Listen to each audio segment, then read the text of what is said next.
Hello friends, I am Dr. Sarika and I am here with my another video that is neurofibromatosis 1, which is a kind of neurocutaneous disorder. So as the name suggests that actually it involves the skin and central nervous system or peripheral nervous system, means there is involvement of skin and nervous system because both are having origin from the ectoderm. And nowadays this is thought that they are actually the disorders of neural crest tissue, so that's why they are also called neurocrystopathies. Now, what are the various diseases which are included in this category? They are actually tuberous sclerosis complex, neurofibromatosis 1 and 2, Sturge-Weber syndrome, FAS, that is abnormalities of the posterior fossa, hemangiomas, abnormalities of the arteries, heart and eyes, von Hippel-Lindau disease, epidermal nervous syndrome, ataxia telangiectasia, incontinentia pigmenti and hypomelanosis of E. Now coming to today's main topic, that is neurofibromatosis 1. Neurofibromatosis actually involves three distinct entities, the neurofibromatosis 1 and 2 and schwannomatosis. So what is the etiology of neurofibromatosis 1? Actually it is inherited as an autosomal dominant disorder, and that is having complete penetrance with variable expression. So what do we mean by complete penetrance? Means the disease will have clinical expression in each of the offspring, but the expression is variable. What does that mean? It means that two different people with the same disease but will have the extent of involvement in both will be different. Okay, that is the variable expression. Means in some child the disease may be mild one and the other child may have a full-blown picture of the disease. Okay, so penetrance is complete but expression is variable.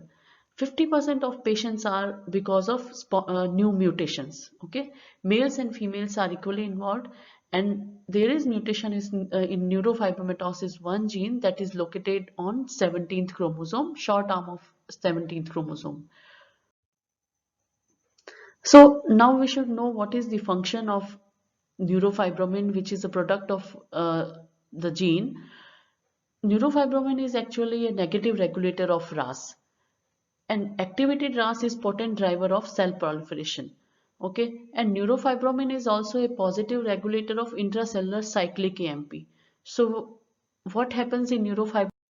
So what happens in neurofibromatosis 1, that there is loss of neurofibromin, and that leads to high levels of activated RAS, and this high level of activated RAS will lead to cell proliferation and tumor formation. And on the other hand, because of loss of neurofibromin, there will be reduced cyclic AMP generation, and uh, this is thought to be lead to learning and memory defects of neurofibromatosis. Okay. Then what are the clinical features, how the child presents to us? Actually, it affects the skin, bone and peripheral nervous system. So there are cafe au lait macules, there are skin fold freckling, there are neurofibromas, there are iris lesion nodules, optic gliomas and skeletal dysplasias which may involve long bones and they may involve sphenoid wing also. So let me explain you each and every feature with the help of the diagrams.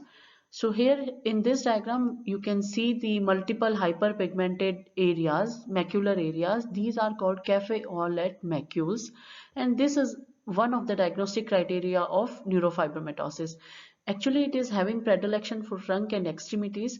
The number should be 6 or more than 6, and the size is also important. Size should be more than 5 millimeter in prepubertal child and more than 15 millimeter in pubertal child. Then here in this diagram you can see, in this photo you can see multiple 2 to 3 millimeter size hyperpigmented areas in the axilla. So these are skin fold freckling, and they are present either in the axilla or in guinal region. They may be there at the base of neck or under the breast. Then Lish nodules in the iris, here you can see these are actually melanocytic hematomas, and this is also a diagnostic criteria of NF1, and the number should be 2 or more than 2. Their number increase with age, and 85% of the children more than 3 years of age are having these iris lesion nodules. Then the neurofibromas.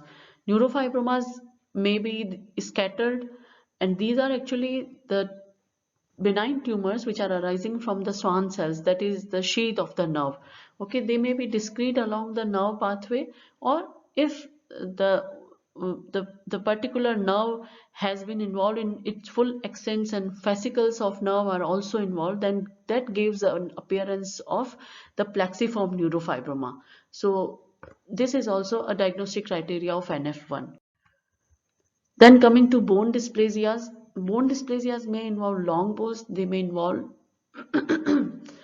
sphenoid wing also. So if the long bones which are commonly involved are the tibia, fibula, radius and ulna, and most commonly the tibia is involved, and then the patient is having bowing of legs.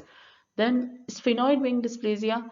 So I have come here with the diagram so that it will be very easy for you to understand. So in this figure you can see that this green is the lesser wing of the sphenoid, this red is the greater wing of sphenoid, and here in this CT you can see very well that this sphenoid wing here, it is present here but it is absent on the left side.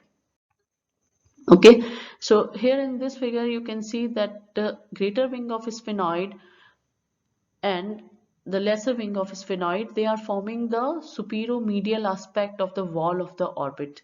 So here in this reconstructed figure you can see these are absent. Okay, and this will give to the appearance in a child like this. Okay, this is a pre-operative picture and this is the post-operative picture where the surgery has been done for the same. Then the optic gliomas, here you can see that this middle picture is normal one, and you can see this eyeball and the optic nerve extending from here. Okay, and you can see the difference that there are tumors which are arising from this path, they are arising from the optic nerve, and these are called optic gliomas. And here this third MRI picture is showing the increased signal intensity in bilateral globus pallidus and thalamic areas. So these are actually asymptomatic and they are not causing any symptoms or any mass effect. Okay, so these are also features of neurofibromatosis 1. So how we diagnose the patient?